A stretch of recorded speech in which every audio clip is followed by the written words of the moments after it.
there. Subscribe to my channel. And also press this bell icon. बिस्मिल्लाहिर्रहमानिर्रहीम। Dear students, इससे पहले video में हमने बात की थी अबाउट द टेस्ट क्रास, और इसके बाद इस वीडियो में हम डिस्कस करते हैं बैक क्रास।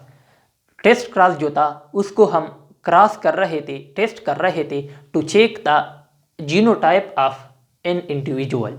उस इंडिविजुअल के जीनोटाइप को हम चेक करने के लिए जो क्रॉस करते हैं उसको नाम देते हैं test cross.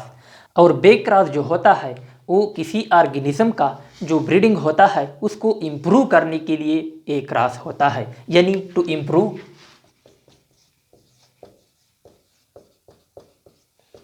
The breeding of organism का ब्रीडिंग को इम्प्रूव करने के लिए, इसमें बेहतरी लाने के लिए क्रॉस किया जाता है, उसको हम नाम देते हैं बैक क्रॉस। तो सवाल ये है कि बैक क्रॉस किस तरह होता है, क्यों होता है, ये सवाल तो हल हो गया कि ब्रीडिंग को इम्प्रूव करने के लिए होता है। अब सवाल ये है कि किस तरह होता है, ब्रीडिंग को किस तरह इम्प्रूव किया जाता है। तो ये जो बैक क्रॉस, इसको हम नाम क्यों देते हैं। एक पेरेंट होता है, हमेशा ऑफस्प्रिंग पेरेंट से पैदा होता है, यानी जनरेशन ऊपर से नीचे आता है। लेकिन अगर इसी ऑफस्प्रिंग को दोबारा होमोजाइगस डोमिनेंट पेरेंट के साथ क्रॉस किया जाए, इस किस्म के क्रॉस को हम नाम देते हैं बैक क्रॉस। क्रॉस किया जाता है विद होमोजाइगस डोमिनेंट पेरेंट। इस केस में हम क्रॉस करते हैं किसी भी इंडिविजुअल को, individual crossed with the homozygous dominant parent. किसी भी होमोजाइगस डोमिनेंट पेरेंट के साथ उसका क्रॉस किया जाता है। अब गौर से देखिए, मैं एग्जाम्पल के जरिए समझाता हूँ। हमारे पास एक कंडीशन है इस तरह का और एक कंडीशन है इस तरह का। गौर से सुनिए, ये रिसेसिव है एक अलील और दूसरा डोमिनेंट है, यानी किस तरह कंडीशन है, हेटेरोजाइगस डोमिनेंट कंडीशन है, और ये वाला होमोजाइगस रिसेसिव कंडीशन है। अब हमारी ख्वाहिश है कि ये जो स्मॉल टी है ये आगे ख़त्म हो जाए ताकि इससे होमोजाइगस रिसेसिव कंडीशन दोबारा जाहिर ना हो, और ये वाला भी इसी तरह ये कंडीशन ख़त्म हो जाए। ये वाला कंडीशन हमारा टारगेट है कि ये ख़त्म हो जाए और जो ब्रीडिंग है इम्प्रूव किया जाए, यानी डोमिनेंट कंडीशन लाया जाए, जो रिसेसिव कंडीशन है उसको ख़त्म किया जाए। तो गौर से देखिए, इसको हम क्रॉस करते हैं इस तरह होमोजाइगस डोमिनेंट के साथ, और इसको भी हम होमोजाइगस डोमिनेंट के साथ क्रॉस करते हैं पेरेंट के साथ जो कि होमोजाइगस डोमिनेंट हो। अब इससे गिमिट्स बनेंगी और इससे, और क्रॉस करते हैं, इसको हम चेकर बोर्ड के ज़रिए समझाते हैं। अब देखते रहे,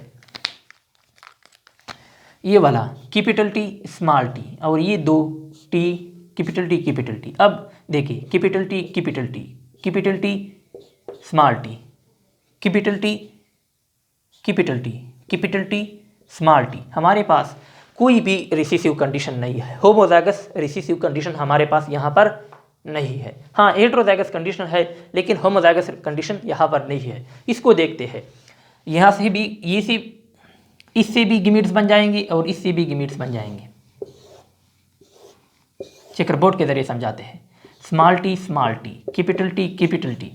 अब क्रॉस करते हैं, T capital T small T capital T small T capital T small T capital T small T. आप देखें 4 ऑफस्प्रिंग है। कहीं पर आपको नज़र आ रहा है कि होमोजाइगस रिसेसिव कंडीशन है? नहीं है। तो होमोजाइगस कंडीशन रिमूव हो गया, ख़त्म हो गया। होमोजाइगस रिसेसिव कंडीशन यहाँ से ख़त्म हो गया। अब अगर इसको मज़ीद इसी तरह इसके साथ क्रॉस किया जाए, गौर से देखिए, तो इस तरह का कंडीशन आ जाएगा। इसको अगर मज़ीद इस तरह, तो ये जो रिसेसिव वाला जीन है वो तो हेटेरोजाइगस कंडीशन में होगा लेकिन होमोजाइगस कंडीशन में नहीं होगा। और इस तरह ये जो नाकिस नस्ल है वो आहिस्ता आहिस्ता नस्ल से ख़त्म हो जाएगा और इस तरह ब्रीडिंग को इम्प्रूव किया जाएगा। तो इसलिए ये बैक क्रॉस किया जाता है। तो बैक क्रॉस को डिस्कस करने के बाद हम डिस्कस करते हैं रिसिप्रोकल क्रॉस। तो जानते हैं कि रिसिप्रोकल क्रॉस क्या होता है। रिसिप्रोकल क्रॉस किस मकसद के लिए होता है। हमेशा याद रखो, रिसिप्रोकल क्रॉस का मतलब ये है कि हम चेक करते हैं कि सेक्स के तब्दीली से इनहेरिटेंस ऑफ कैरेक्टर पर भी असर पड़ता है या नहीं पड़ता है। To check the effect of sex on the inheritance of character, किस चीज़ के लिए होता है, किस मकसद के लिए होता है। To check the effect of sex on the inheritance of character, कि इनहेरिटेंस ऑफ कैरेक्टर यानी फिनोटाइप पर। मैं आगे मिसाल के ज़रिए समझाता हूँ कि फिनोटाइप पर या इनहेरिटेंस ऑफ कैरेक्टर, जिसको हम कह सकते हैं कि सेक्स की तब्दीली से इस पर कोई असर पड़ता है या नहीं पड़ता है। हमेशा याद रखो, कोई असर नहीं पड़ता है। फॉर एग्ज़ाम्पल, अगर हम कंसीडर करें कि एक मेल है और एक फीमेल है, हम मेल को नाम देते हैं ए और फीमेल को नाम देते हैं बी। गौर से सुने, देखते जाए।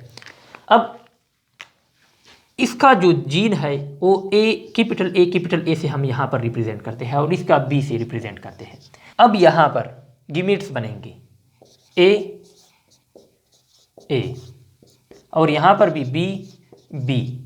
तो इसका जब क्रॉस किया जाए, गौर से देखें,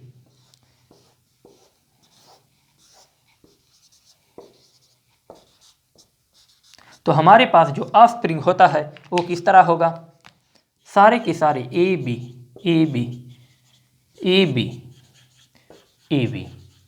अब इसके बाद हम क्रॉस करते हैं रेसिप्रोकली, यानी सेक्स को चेंज करते हैं। किस तरह, ए वाले को फीमेल कंसीडर करते हैं और बी वाले को मेल कंसीडर करते हैं। क्या होता है देखते हैं। फर्ज करें एक ए है जिसको हमने फीमेल कंसीडर किया और बी को इस दफ़ा हमने मेल कंसीडर किया। इसके जो अलील बनते हैं ए और इसके जो बनते हैं गिमिट्स ई बी और इसके ए बनते हैं। अब देखें, इसका जब हम क्रॉस करते हैं चेकर बोर्ड के ज़रिए, देखते हैं क्या होता है। बी ए। अब जो ऑफस्प्रिंग बनता है, पैदा होता है, वो किस तरह होगा। A B.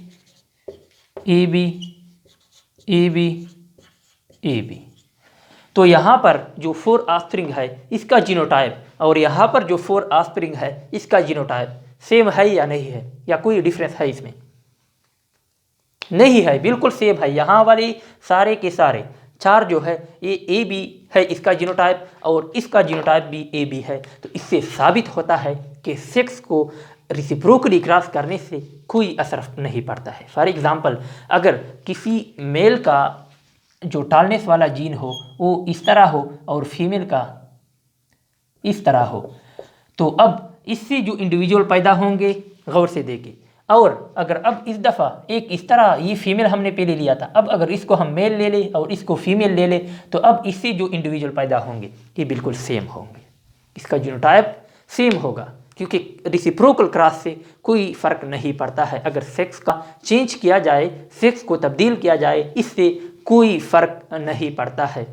तो ये था हमारे पास रेसिप्रोकल क्रॉस।